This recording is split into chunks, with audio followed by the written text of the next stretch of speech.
जय हिंद सभी साथियों को प्यार भरा नमस्कार। हम पढ़ रहे थे विश्व का भूगोल और जो हमने ये RAS प्री का जो कोर्स है वो फ्री लॉन्च किया। अब आप कहोगे गुरुजी इसमें कभी कभार आप एक दिन क्लास छोड़ कर भी देते हो। देखो भाई मैं एक बात बताऊं तुम्हें, हमने इसका जो प्राइस रखा है वो 0 रखा है सिर्फ आप सभी साथियों के लिए। इसमें देखो आपका हमें जैसे रिस्पॉन्स मिलेगा हम उसी प्रकार से तो क्लास डालेंगे। अब एक साथी ने उदयपुर से मैसेज किया था कि गुरुजी अब वो वर्ल्ड जियोग्राफी की एक ही क्लास आई है। मैं ये चेक कर रहा था आपको कि आप कितना लाई तो पढ़ने के लिए। अब आप मुझे मैसेज नहीं करते हो तो फिर मैं किसके लिए डाल रहा हूँ बताओ? मैं कोई सलमान खान के लिए बना रहा हूँ क्या? मैं आप ही के लिए बना रहा हूँ। तो आप ही नहीं मुझे रिस्पॉन्स देखो कि गुरुजी बिल्कुल हम चल रही है क्लास से कमेंट में बताओगे तो उससे मुझे आइडिया होगा कि बिल्कुल काफ़ी साथी जुड़े हुए हैं, अब वो अपने को देख रहे हैं। तो ये बात है, ठीक है, कोई बात नहीं है। ओनली ऑन ये जो क्लासेज हैं यूट्यूब मिल जाएंगे, इकोनॉमिक सर्वे वगैरह, साइंस है, टेक, आधुनिक भारत का इतिहास, जितना हमसे हो हम सारा करवाएंगे। टेंशन कतई करने की जरूरत नहीं है। चैनल पे नए हो तो सब्सक्राइब कर लेना। और विजन इंस्टीट्यूट में पटवारी का और LDC का जो नया बैच है वो शुरू हो चुका है और ASI का बैच भी जो है वो 10 जुलाई से नया शुरू है। और अब हम पढ़ेंगे जो आज का टॉपिक है, अब वो है विश्व के पर्वत। बिल्कुल शानदार टॉपिक है विश्व के पर्वत। विश्व के पर्वत की अगर हम बात करें तो सुनना ध्यान से।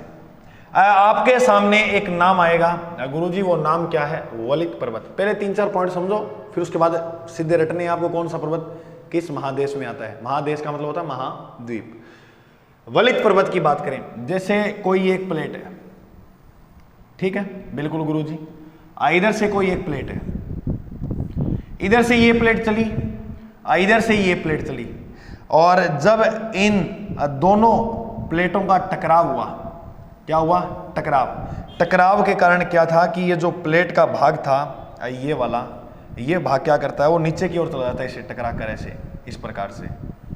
तो ये जो भाग है वो टकरा कर नीचे चला जाता है। इससे जो पर्वत बनते हैं उन्हें बोलते हैं कौन से पर्वत मेरे दोस्त? उन्हें बोलते हैं वलित पर्वत। इधर से टकराव हुआ, इधर से टकरा कर जो पर्वत, जो भाग, जो प्लेट नीचे की ओर धसी और फिर उसके बाद यहाँ जो पर्वत बने वो किसके उदाहरण है? वलित पर्वत के। आपको मैं बात बताऊं तो वलित पर्वत जो है वो दुनिया के सबसे ऊंचे होते हैं और ये जो पर्वत है वो सबसे विस्तृत पर्वत होते हैं। इनका जो निर्माण है वो अवसादी चट्टानों के दबाव से होता है और आकृति कैसे होती है? चाप के समान। बस आपको RAS प्री में सिर्फ इतनी ही बातें याद रखनी है। अपने अगर UPSC मेंस की बात करें और तो थोड़ा अगर मेंस में देखें तो भी थोड़ा अच्छा हो जाता है, लेकिन अभी मैं सिर्फ और सिर्फ प्री के पर्पज से करा रहा हूँ आपको। हाँ, SI के लिए कंप्लीट चला जाएगा ये। ज़्यादा नावसा खुदाई मत किया करो इन टॉपिकों में।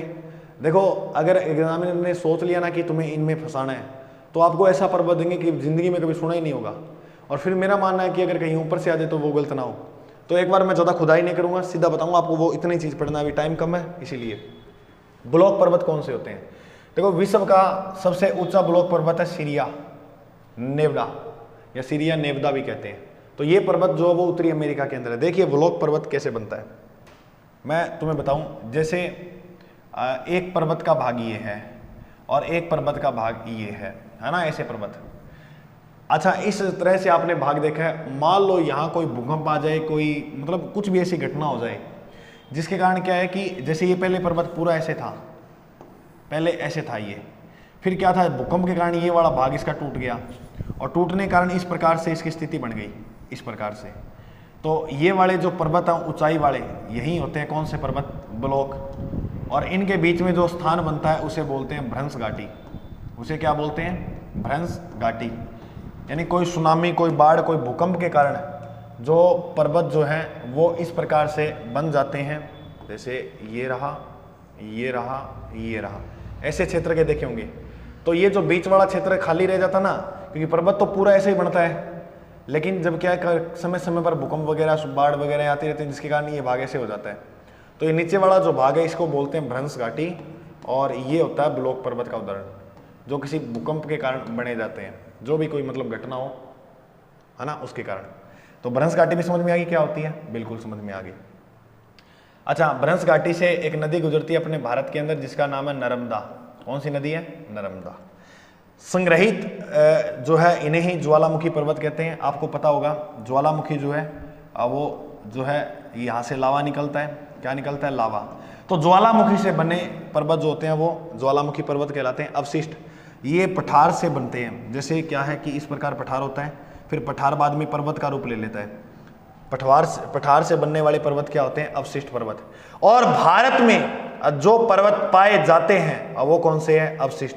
जैसे अरावली, तो अरावली एक अवशिष्ट पर्वतमाला है। बिल्कुल ये बात तुम याद रखना। देखो ये तो थी सिंपल बात, वैसे नॉलेज के लिए याद रखना है, वैसे इनको ज़्यादा नहीं लिखना है, आपको याद नहीं करना है। लिखो तो कॉपी में थोड़ा अच्छा लगेगा कि पर्वत के इतने प्रकार होते हैं, थोड़ा अच्छी बात है। अब मेन जो लड़ाई है वो इसके साथ है। ये लड़ाई है उत्तरी अमेरिका की। पहले तो हम पढ़ेंगे सारे उत्तरी अमेरिका के, उत्तरी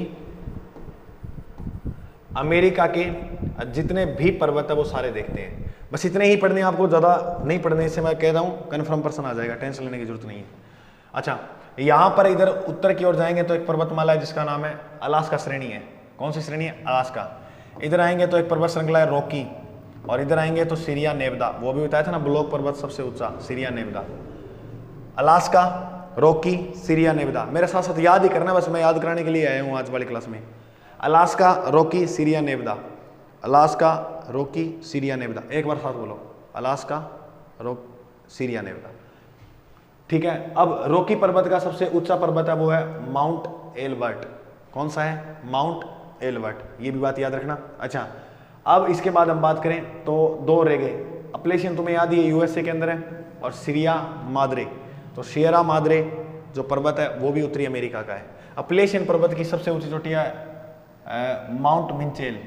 माउंट मिचेल अपलेशियन पर्वत की सबसे ऊंची चोटी है। और अगर आपसे प्रश्न पूछे भारत का अपलेशियन किसे कहते हैं, भारत का अपलेशियन, तो भारत का जो अपलेशियन है वो अरावली पर्वतमाला को कहते हैं। और याद रखना, दुनिया की सबसे प्राचीन पर्वतमाला, अगर पूछे आपसे दुनिया की सबसे प्राचीन पर्वतमाला, तो वो तो है अरावली। कौन सी है? अरावली। अगर पूछे दुनिया की सबसे नवीन पर्वतमाला, मेरे दोस्त, वो याद रखना हिमालय को। क्या याद रखना है? हिमालय। बिल्कुल याद हो जाएगी। ओके। अरावली का जो निर्माण हुआ था वो प्री कैम्ब्रियन काल में हुआ था, ये थोड़ा याद कर लेना। और इसका अल्पाइन काल में हुआ था, याद रखना। वो याद होगी उत्तरी अमेरिका की। बोलो, अलास्का, रॉकी, सीरिया नेवादा, और अपलेशियन, और सियरा माद्रे। अच्छा, इधर एक ही याद करनी है इंपॉर्टेंट, एंडीज पर्वतमाला। एंडीज पर्वतमाला 7 देशों में है और 7200 किलोमीटर लंबी है। इतनी लंबी कोई भी विश्व के अंदर श्रृंखला नहीं है। तो याद रखना, दुनिया की सबसे लंबी पर्वत श्रृंखला, लंबी पर्वत जो श्रृंखला है वो कौन सी है? वो तो एंडीज। अगर आपसे पूछे दुनिया की सबसे ऊंची पर्वत श्रृंखला कौन सी है, तब आप करना हिमालय। दुनिया की सबसे ऊंची पर्वत श्रृंखला हिमालय है, और अगर इधर पूछे तो लंबी वो है एंडीज। एंडीज की सबसे ऊंची जो चोटी है, ये बस चोटियां जरूर रखना, किसकी चोटी कौन सी ऊंची है? एकांगुआ। अगर मान लो तुमसे प्रश्न पूछा जाए एकांगुआ पर्वत है कहाँ, तो ये जो है ये है दक्षिणी अमेरिका। ये क्या है? दक्षिणी अमेरिका। मैं तुम्हारे दिमाग में एक चित्र लोकेट कर देता हूं, 1 मिनट देखो। इस प्रकार से अपना ये उत्तरी अमेरिका, इसके जस्ट नीचे है दक्षिण अमेरिका, और इधर हो गया ये यूरोप वाला एरिया, ये हो गया अफ्रीका, ठीक है। और इस प्रकार से ये हो गया अपना एशिया, और ये हो गया ऑस्ट्रेलिया। थोड़ा सा ये इस प्रकार है, मैंने अलग अलग बना लिए, तो आप वो घबराना मत। तो दक्षिण अमेरिका की चोटी प्रमुख एक ही है एंडीज, जिसकी सबसे ऊंची चोटी है एकांगुआ। एग्जाम में प्रश्न आरएस में पूछा कि एकांगुआ कहाँ है? दक्षिण अमेरिका में है। ठीक है, सिंपल है। अब आओ अफ्रीका के बारे में। सीधा अफ्रीका याद रखना। कौन सा अफ्रीका? सीधा अफ्रीका की बात करें तो एटलस पर्वत कहाँ है? Most important. आल्पस पूछे तो यूरोप, एटलस पूछे तो अफ्रीका। आल्पस पूछे तो Europe, Atlas, A Africa. A for Apple पहले आता है और ए भी पहले आता है। Africa, Atlas. एटलस की सबसे ऊंची चोटी है, टॉपकल भी बोलते हैं, इसे टॉपकल भी बोलते हैं। तो याद रखना, एटलस टॉप होता है, ए अक्सर टॉप होता है, तो टॉपकल 5 श्रेणियों में है ये, याद होगी। अफ्रीका की जो चोटी है उसका नाम क्या है? एटलस। तो बुगुर्जी आल्पस कट है, आल्पस है यूरोप में। आल्पस कहाँ है? यूरोप में। एक बात मुझे बताओ आप, मैं अगर आपसे प्रश्न पूछूं अलास्का श्रेणी का है, आप कहोगे गुरुजी उत्तरी अमेरिका में। रॉकी उत्तरी अमेरिका, सीरिया नेवादा उत्तरी अमेरिका। समझ में आई? अपलेशियन उत्तरी अमेरिका में। एक याद करनी है दक्षिण अमेरिका में एंडीज, बोलो एंडीज एंडीज एंडीज, याद हो गया? हाँ आगे चलो। एटलस कलीमंजारो, ये प्रश्न में था कलीमंजारो चोटी कहाँ है, तो अफ्रीका के अंदर है। कलीमंजारो जो चोटी है बताइए वो कहाँ है? अफ्रीका में। कलीमंजारो, एटलस कलीमंजारो, एटलस कलीमंजारो। मुचिंगा मुचिंगा मुचिंगा और ड्रेकन वर्क्स, ड्रेकन वर्क्स दक्षिण अमेरिका के अंदर है। कहाँ है? दक्षिण अफ्रीका के हैं। कहाँ? दक्षिण अफ्रीका में। बोलो एटलस कलीमंजारो, एटलस कलीमंजारो, बोलो साथ में मेरे, Atlas Kilimanjaro, Atlas Kilimanjaro. Muchinga Drakensberg, Muchinga Drakensberg, Muchinga Drakensberg. अब प्रश्न क्या है एग्जाम में? एटलस पर्वत कहाँ है? अफ्रीका में। बिल्कुल सिंपल है, सुमेलित वाला प्रश्न नहीं बनेगा, तो इसलिए सारा ही रट लेना इसको जितना करवा रहा हूँ। अब ये इंपॉर्टेंट पर्वत है, इनको भी इंपॉर्टेंट है, याद करना है अपने को। देखो अगर अब बात करें, ये जो है वो है आल्पस पर्वत, और आल्पस पर्वत की यदि बात की जाए तो इसकी सबसे ऊंची चोटी है, उसका नाम है माउंट ब्लैक। क्या नाम है? Mount black. ठीक है, और यहां पर एक चोटी है इधर जिसका नाम है पिरेनीज, ऐसे ही बना लेना सेम। इधर एक पर्वत है जिसका नाम है जूरा, इधर एक पर्वत है जिसका नाम है वाल्कन। चार याद करो, Alps Pyrenees Jura Balkan, Alps Pyrenees Jura Balkan, Alps Pyrenees Jura Balkan. ये कहाँ? यूरोप में।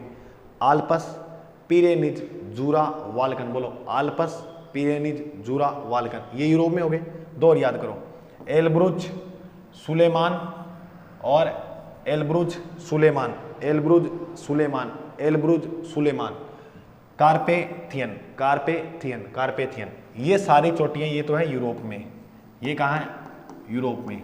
अब यूरोप से इधर जाएंगे तो यहाँ पर इधर एशिया महाद्वीप और यूराल पर्वत जो है वो इसी सीमा पे है, और यूराल पर्वत पूछे कहाँ है, तो ये सारा एशिया महाद्वीप बड़ा जो पार्ट है वो है। यूराल पर्वत की जो पर्वत है ऊंचा, उसका नाम है नरोदनिया। तो ये प्रश्न इंपॉर्टेंट है, नरोदनिया पर्वत कहाँ है? तो वो है एशिया के अंदर। कहाँ पर है? एशिया में। अच्छा मैं तुम्हें एक बात और बता दूं मेरे भाई, कि अपने क्या है कि पढ़ रहे हैं, अच्छी बात है, लेकिन क्या है कि अब जैसे जैसे एग्जाम नज़दीक आता तो प्रेशर ज़्यादा होता ही है, फिर तुम जल्दबाजी के अंदर पता नहीं क्या ही निर्णय ले लेते हो। तो ऐसे निर्णय नहीं लेने हैं। क्या है कि जैसे मान लो तुम लाइब्रेरी जाओगे या कहीं भी पढ़ रहे हो, तो तुम किसी को देख लोगे ना और परेशान हो जाओगे, यार ये तो इतना घंटे पढ़ रहा है, इसको तो मेरे से बहुत ज़्यादा आता होगा, इसका सिलेक्शन हो जाएगा। तो ये ज़्यादा फालतू की सोच जो है वो हम दिमाग में लेकर चलते हैं। देखो किसी दूसरे को देख के आप कॉपी मत किया करो। कोई 4 बजे उठ के पढ़ रहा है और हो सकता है आपकी पढ़ने की जो कैपेसिटी है वो रात को है, तो आप सोच के देखो, अगर हाथी सोचेगा कि कंगारू कूदता है तो मैं भी कूद के देखूं, तो पेड़ तोड़ा लेगा। ऐसे ही अगर आप बंदर को देखकर सोचोगे कि बंदर की तरह मैं पेड़ पे चढ़ जाऊं, तो आपके चोट लग सकती है। इसके अलावा कोई भी आप उदाहरण ले लो, तो अपने किसी को कॉपी नहीं कर सकते। हमारी कैपेसिटी अलग होती है, हमारी स्ट्रेटजी अलग होती है, दूसरों की स्ट्रेटजी अलग होती है। दिन में पढ़ने वाला का सिलेक्शन होता है, रात को पढ़ने वाले का भी होता है। लेकिन आपको ये कि पढ़ना ज़रूर है, पढ़ना तो पड़ेगा, तो वो बात है। बस पढ़ाई करो और वो लोगों को देखे कॉपी मत करो लोग क्या कर रहे हैं। ठीक है, एलब्रूस पर्वत हो गया, सियान पर्वत हो गया, अल्ताइन हो गया, तियान शान हो गया, ये सारे एशिया के हैं। सियान पर्वत हो गया, अल्ताइन हो गया, तियान शान हो गया। उसके बाद बात करें तो यहाँ पर एक पर्वत है जिसका नाम है नेपाल माउंट एवरेस्ट। कौन सा पर्वत है? Mount Everest. माउंट एवरेस्ट जो पर्वत है वो हिमालय के अंदर ही है। कहाँ पर है? हिमालय में। और दुनिया का सबसे ऊंचा पर्वत बताइए कौन सा है? दुनिया का सबसे ऊंचा जो पर्वत है वो माउंट एवरेस्ट ही है। माउंट एवरेस्ट को, किसको भाई? माउंट एवरेस्ट को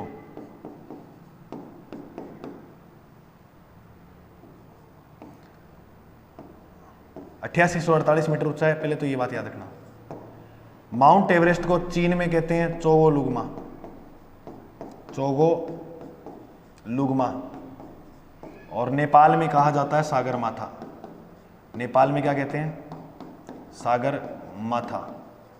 और एक चोटी यहाँ याद रखना, भारत के उत्तरी में जम्मू कश्मीर की तरफ K2। अच्छा, K2 जो है वो भारत का सबसे ऊंचा पर्वत है, भारत का सबसे ऊंचा पर्वत। K2 का गुरुजी उपनाम क्या मिलता है? K2 का उपनाम मिलता है गॉडविन ऑस्ट्रीन, गॉडविन ऑस्ट्रीन। जबकि अगर पूछे कंचनजंगा कहाँ है, क्या पूछे कंचनजंगा, तो वो है सिक्किम में। ये बस वैसे याद रख लेना, क्योंकि इसे भी भारत का उच्च पर्वत माना जाता है। लेकिन लगभग ऑप्शन में आपको K2 ही मिलेगा, तो K2 ही करना है ना, जम्मू कश्मीर के अंदर पाक अधिकृत है। तो बोलो अब इधर एशिया में यूराल देखा, तो पूछ लेंगे यूराल पर्वत कहाँ है, तो एशिया में अल्ब्रुस, अल्ताइन, त्यानसान, सियान पर्वत और स्टेनोबाई। माउंट एवरेस्ट ऊंचा पर्वत है, और म्यांमार के अंदर अराकाय नोमा पर्वत है। अराकाय नोमा पर्वत कहाँ है, म्यांमार में। बोलो इतनी बात समझ में आई, बिल्कुल आ गई गुरुजी। इसके बाद ये ऑस्ट्रेलिया है, कौन सा महाद्वीप है, ऑस्ट्रेलिया। ऑस्ट्रेलिया में यहाँ सबसे बड़ी ग्रेट डिवाइडिंग रेंज पाई जाती है। ऑस्ट्रेलिया की सबसे लंबी श्रेणी पर्वत कौन सा है, great dividing range. Great dividing range जो है उसके दक्षिण में यहाँ आएंगे तो यहाँ पर कोइस्को एक पर्वत पाया जाता है। और ऑस्ट्रेलिया की सबसे प्रमुख नदी है मर्रे डार्लिंग, ये भी प्रश्न याद रखना, मर्रे डार्लिंग सबसे लंबी नदी है ऑस्ट्रेलिया की। तो कोई, और यहाँ जो घास के मैदान पाए जाते हैं उन्हें टाउन कहते हैं। ये अलग बातें हो जाएंगी, वो अपने पढ़ लेंगे। फिर इसके नीचे आएंगे, ये प्रश्न आया हुआ है माउंट कुक। माउंट कुक जो है वो दक्षिणी आल्प्स की सबसे ऊंची चोटी है। और दक्षिणी आल्प्स तो यूरोप में पड़ता है, आल्प्स यूरोप नहीं, यहाँ नहीं करना है। आल्प्स जो है वो ऑस्ट्रेलिया के इधर, न्यूजीलैंड इधर की ओर है, दक्षिणी आल्प्स, इसका नाम दक्षिण आल्प्स है, वो सीधा आल्प्स था। आल्प्स की पूछे तो माउंट ब्लैक ऊंची चोटी, और दक्षिण आल्प्स की पूछे तो माउंट कुक। ये आरएस में आया हुआ माउंट कुक कहाँ है, तो न्यूजीलैंड यानी ऑस्ट्रेलिया में। हमारा टेलीग्राम जो चैनल है वो है GK बाय अजय सर के नाम से। और इसके साथ आप जितने भी साथी हो, तो क्लास अच्छी लगे तो शेयर कर देना ज़रूर, ठीक है। और मिलते हैं अपने अगले भाग में। मैं वर्ल्ड ज्योग्राफी करा दूंगा, 7 एक क्लास होगा, मैटर ज़्यादा नहीं होगी क्लासें, सिंपल सा है। और ये साथ साथ याद करते रहना, बस ऐसे मान लो कि ये तुम्हारा 7 दिन में वर्ल्ड ज्योग्राफी पूरा हो जाना चाहिए, RS का और SI का लेवल का। और उसके बाद फिर अपने रह गया भारत का और थोड़ा राजस्थान का चल ही रहा है। देखो राजस्थान का मैंने कंप्लीट जो जियोग्राफी है वो निःशुल्क करवाया है पूरा। मैं निःशुल्क जब कह दिया तो बैच का तो निःशुल्क वो है।